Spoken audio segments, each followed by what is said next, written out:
Hey guys, this is Jay Calderon with Jay Unboxing, here giving you a personal prediction for David Benavidez versus Caleb Plant. And as always, this is just my take, of course. Your prediction can be left down in the comments section below. Would love to hear them all, especially about this fight. It's a very heated, intense, personal encounter, at least on the surface, and the fans of both fighters seem to be really getting into it as well. So would love to hear your picks, your hopes, all that sort of stuff for this fight down in the comments section below. And a little bit of fight info here. As mentioned, we have Benavidez versus Plant. This will be taking place at the MGM Grand in Las Vegas, Nevada, airing live on Showtime pay-per-view in the super middleweight division with no titles on the line, but so many bragging rights. And thus far, this is one of the best fights to be made in 2023. While Plant has suffered the only loss between the pair, he's also been in the ring against the better competition. Meanwhile, Benavidez is unbeaten, confident, looking great, and is favored to win by the odds and by most people in terms of the ones picking this fight. Should be a damn good encounter. Both also, fun fact, not big fans of one another, and that always helps. Kind of hypes up a fight and kind of brings more drama on the night, or at least that's the hope of the fans. So, does the activity and power of Benavidez rule the night, or will the skill and movement of Plant take over the battle? Let's break this one down. Starting with Benavidez, for Benavidez to win, I think you need to land the left hand. And you can do this a couple of ways because, quite frankly, Plant can be open to the left hand. He's been tagged by it, he's been hurt by it. It's a shot he seems susceptible to. Coupling that with the fact that you have a good left hand to begin with, it's all the more reason to try and throw that punch and become successful with. And you can set this up a number of ways and set up your combinations with it, which I think you need to do. In terms of the setup, it's very simple. You have a little bit more reach on him. It's a shot that you can try and throw while he's throwing his own left hand because he likes to work a left hand as well. But it's also something you can set up, of course, with the jab, feints, or just waiting for him to miss a shot when he tries to lunge in a bit and be more physical at times, which he tries to do. Once that happens, it will set up those combinations, which we'll get into in a bit, which I think you definitely need to work in this fight. And I think that left hand kind of starts this all off, especially in terms of your power shot. And as mentioned, work your combinations. That is your bread and butter. It's what you're going to be known for. It's what's going to help you win this fight. It's what will win you this fight if you do win. It will pick up the points while also making Plant work and backwards at that, which of course tires a mover out, tires a fighter out a bit more when they have to try and rely so much on kind of negative movement or backwards movement. Plant, of course, uses his movement as defense as well as angles as well. I'm not trying to limit him too much here, but he likes to move backwards at times when a fighter's coming forward. The more you throw, the more you up your chances of catching him not far out of range enough by throwing more punches and bunches. If you're relying on single shots, it's just not going to work.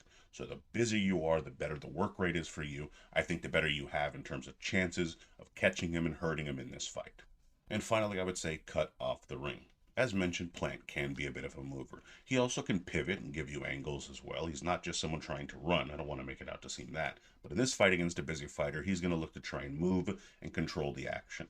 The way that you can help dictate terms for yourself is by starting to cut off the ring. You can't let Plant move freely. Eventually he will move, and you want to limit that, and that's of course by just taking that step outside, making sure that you're winning the sort of battle of the lead feet, and keeping him in that sort of squared up position where you're lining him up and cornering him eventually. Once this starts happening, you can walk into him a bit more, land that left hand, and ultimately open up those combinations which will win you this fight if you are to be victorious. And switching over to Plant. For Plant to win, I think you need to start jab, jab, jab. For you, this is going to set up everything. For starters, it's going to keep Benavidez outside a bit more and a little more honest, especially if you can step into it and make it a bit more of a piston jab, a power jab, versus just a range finder. What's more, the sooner you can get this going, the better, as Benavidez at times can be a bit of a slow starter. Don't get me wrong, he can start pretty quickly as well and get things going, but if you can get that jab pumping out there pretty quickly, it'll at least make him think and occupy some of that real estate. If you're being too timid with your own shots and not getting that jab out there, it encourages Benavidez to come forward. And unless you're trying to win a complete battle of counter punches, you want to make sure that you're being a bit more offensive at times, scoring more, then walking into those shots for him later on. This will also help stop your movement as well. You can preserve a little bit more energy that way if you're just doubling up that jab and kind of making up that small distance in terms of the reach that Benavidez has on you, which is very minimal. I think it's less than an inch. But either way, doubling it up will make sure you get there, get home, you can tie up on the inside and reset, but it all starts with the jab. I would also say set up the right hand. Now, again, that's going to help because you are already working that jab. But the other reason is because you already have a solid left hand, a hand he's going to be looking for because you like to throw that left hand. You just don't want to rely on only that, especially against Benavidez, who will look to land that left hand himself, and he does seem to have a bit more pop than you. So you don't want to get into an exchange where his currency might be a bit more weighted than yours, shall we call it. So setting up that right hand is going to be paramount, especially if you can use that jab to do it, feint, and then even feint that left hook at times, and then kind of sweep it in at times, whatever it means to line them up, get that right hand going. Once that gets going, you can switch back and forth between both. But in the meantime, that right hand, once the timing is down, I think will help you score, even throwing it as a lead right hand over the course of this fight. Finally, I would say use your angles. Movement can tire you out, and at times I think you are a bit too much of a mover. So you're going to need to use angles on the inside, tie them up, step over, turn them, twist them, whatever it takes to kind of limit how much you are going to move in this fight. You know, turning the corner, keeping that sort of foot positioning in the right place will be important in this fight, and again will help keep some sort of gas in the tank, if you will, down the stretch when things could be a bit tight in a fight against two highly skilled fighters who are definitely not looking to lose this fight. And I should make sure to mention this twice. Tie him up when needed to reset at times. Sometimes a calm but ugly fight might suit you if you're just trying to make sure you're negating what he's trying to do, which is to have more of an action fight. Do that when it suits you, but at other times, it might suit you more to calm the fight down. And you can do this with angles, with movements, with tie-ups, whatever it takes, but just make sure you're fighting at the pace you're looking to set. Now, in terms of my pick here, I think this fight is a little closer than some of the odds makers are saying, which we'll get into, but I do agree with their pick of David Benavidez. I think Plant will box well for the first few rounds, especially as Benavidez warms into the contest and kind of adjusts to the speed and gets his combinations going. They're both pretty fast-handed, to be fair, but I mean in terms of single shots. Once Benavidez gets going with combinations, the fight will change. In those middle frames, I think Benavidez will start coming forward more and landing bigger shots to force Plant into more of a defensive shell. The left hand especially, as a quick counter, will work for him.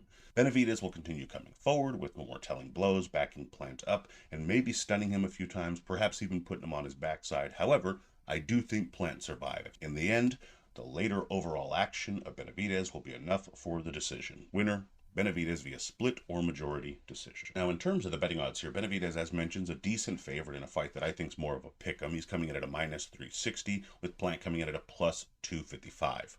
If you're a big believer in Plant, I think there's some value in that bet there. You're getting 2.5 to 1. Why not? Benavidez, again, it's a little wide for me. If you could have caught the odds when they were a little bit closer to when this fight was first announced, if you were a Benavidez supporter, would have made more sense. But right now, I don't see a great deal of value in that. In terms of the over-under, it's set at a 9.5, with the over being minus 115 and the under being minus 125. Personally, I see this fight going the distance, but I also could see a stoppage for Benavidez a little bit late in this contest if Plant can survive some of those trickier middle rounds. I see a great deal of value in an over here at a minus 115. Again, a small to medium, maybe even just a medium-sized bet in this case, because I do think this fight goes a little longer than some might expect. I think there's a great deal of value in that. If that's a bet I was looking to make, it's certainly one I would like. But in any event, those are your odds. And my prediction record as of this recording is 7-4 with 6 exact, but let me know what you guys think down in the comments. I'd love to hear your thoughts, predictions, bets, so on and so forth. How do you see this fight going, and what sort of bets are you looking to lay? We'd love if you drop that down in the comments. Please be sure to like, share, subscribe, follow me on Twitter at jcaldwin_JOB. You can email me at junboxing@gmail.com. I'd love to hear from you there. Also, be sure to check out junboxing.com for schedule results, betting odds, rankings, news, all of that good stuff. And just updated the schedule so you can check that out, of course. And as always, until next time.